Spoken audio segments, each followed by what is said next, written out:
पेटाऱ्यातून निघालेल्या आजच्या गोष्टीचं नाव आहे स्वच्छ मांजर. चला तर मग गोष्ट सुरू करूया. हे माझं घर. आई, बाबा आणि चिना हेही इथेच राहतात.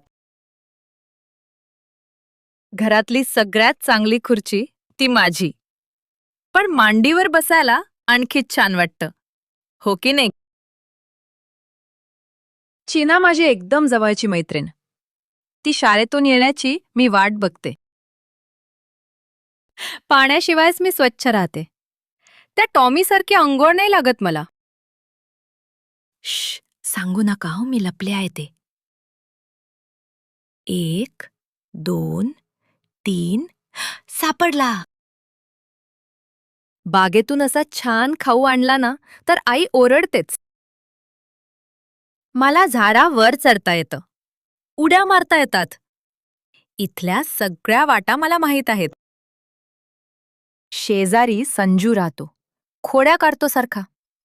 मग मला खूप राग येतो. सांगा त्या संजूला, वाघाची मावशी आहे मी. आम्हाला धारदार पंजे असतात.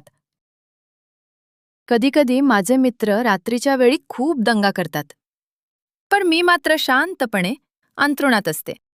मुलांनो, तुम्हाला गोष्ट कशी वाटली? मजा आली ना? चला तर मग अशाच मजेदार गोष्टी घेऊन पुन्हा भेटूया. तोपर्यंत नमस्कार. अशाच मजेदार गोष्टी ऐकण्यासाठी हा QR कोड स्कॅन करा